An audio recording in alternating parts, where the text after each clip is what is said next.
ক্ষেত্রে আমি বলে দিতে চাই বাংলাদেশের প্রেক্ষাপট কিন্তু ভিন্ন। বাংলাদেশে বাপের কথায় ছেলে ভোট দেয়, ছেলের কথায় কিন্তু বাপে ভোট দেয় না। অতএব তরুণদের ভোট কিন্তু এখানে কয়েক ভাগে বিভক্ত হবে বলে আমি ব্যক্তিগতভাবে মনে করি। কেন্দ্রীয় ছাত্র সংসদ নির্বাচনে শিবির বা জামাত সমর্থিত যে ছাত্র সংসদ প্যানেলগুলো আছে তারা ভূমিধস বিজয় অর্জন করেছে। তরুণরা হয়তোবা জামায়াতে ইসলামীর দিকে বেশি ঝুঁকতে পারে। তরুণ ভোটাররা কি পুরনো রাজনীতির বাইরে গিয়ে পরিবর্তন আনবে নাকি পুরনো দলের উপরই তারা আস্থা রাখবে?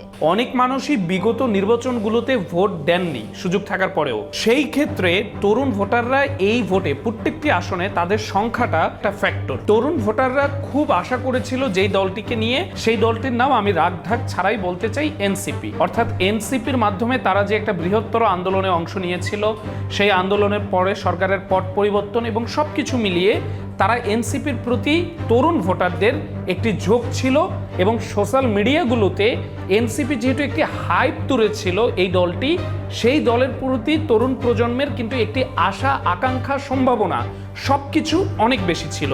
কখন তারা আমরা বুঝতে পারলাম যে এনসিপি আসলে সেই হাইপে নেই?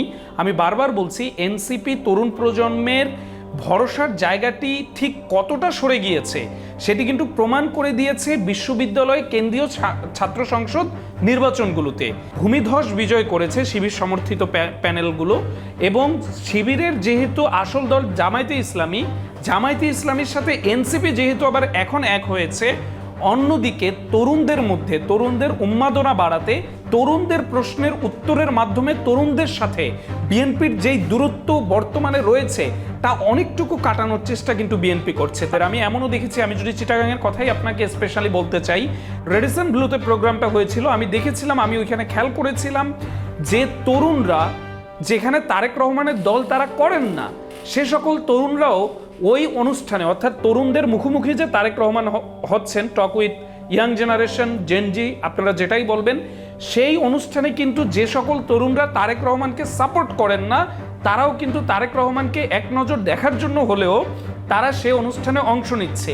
এক্ষেত্রে কি হচ্ছে? এক্ষেত্রে হচ্ছে দল মত নির্বিশেষে তরুণ প্রজন্ম তারেক রহমানকে প্রশ্ন ছুড়ে দিচ্ছে এবং সেই প্রশ্নের সরাসরি উত্তর কিন্তু তারেক রহমান দিচ্ছে।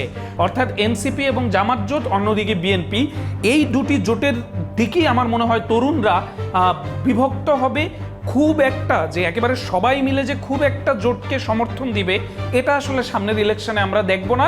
তবে এক্ষেত্রে আরেকটা জিনিস রয়েছে, ইসলামী শাসনতন্ত্র ছাত্র আন্দোলন অর্থাৎ ইসলামী আন্দোলন বাংলাদেশের যেটি ছাত্র সংগঠন, সেখানেও কিছু তরুণ যারা এই বিপ্লবে, যারা এই 5ই আগস্ট আন্দোলনে, জুলাই আগস্ট আন্দোলনে অংশ নিয়েছিল, তারাও কিন্তু কিছু সংখ্যক, সেই সংখ্যাটাও খুব একটা ছোট নয়, সেই ছোট সংখ্যার ভোটটা কিন্তু ভাগ হয়ে গেল। তারা কিন্তু ইসলামী আন্দোলন বাংলাদেশ অর্থাৎ তাদের যেই মাদার টিম, তাদের যেই আসল দল ইসলামী আন্দোলন বাংলাদেশ, যাদেরকে আমরা চরমোনাই পীরের যেই দল, সেই দলে কিন্তু তারা ভোট দিবে। অতএব তরুণদের ভোট কিন্তু এখানে কয়েক ভাগে বিভক্ত হবে বলে আমি ব্যক্তিগতভাবে মনে করি।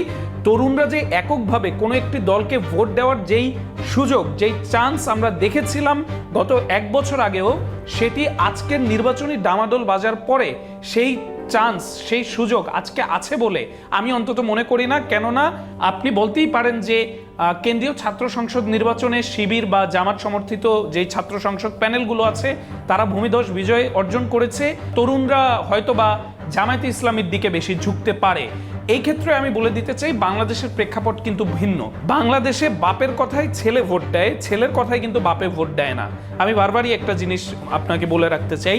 অতএব ছেলেরা ডাকসুতে, চাকসুতে, জাকসুতে কি ভোট দিল, কাকে ভোট দিল, সেটা কিন্তু কৃষক বাবার জন্য খুব একটা ফ্যাক্টর নয়। কিন্তু কৃষক বাবা তার ছেলেকে বলে দিবে তাদের এলাকার ভবিষ্যৎ নেতা কে হতে যাচ্ছে, কাকে ভোট দেওয়া দরকার। সেই ছেলেটি যদি রাজনৈতিক সচেতন না হয়, অনেক ছেলেই আছে, যেমন আমাদের বন্ধুবান্ধব অনেকেই আছে যাদের ভোটার গ্রামের বাড়িতে, তারা কিন্তু ভালো করে তাদের এলাকায় কোন দল থেকে কোন এমপি দাঁড়িয়েছেন সেই এমপিদের নামও জানেন না। অতএব তারা যদি ভোট কেন্দ্রে যান, তারা কিন্তু নিজের বাবার থেকে, আমি আবারও বলছি, তারা কিন্তু নিজের বাবার থেকে জেনে যাবেন যে আসলে ভোটটা কোন এমপিকে দিলে ভালো হবে, কেননা তারা তো কাউকেই চিনেন না। তো এই ক্ষেত্রে আমি বলতে চাই জাতীয় নির্বাচনে বাপের কথা পোলায় শুনবে, এই জায়গাটা খুব একটা ইমপ্যাক্ট ফেলবে বলে আমার মনে হয়।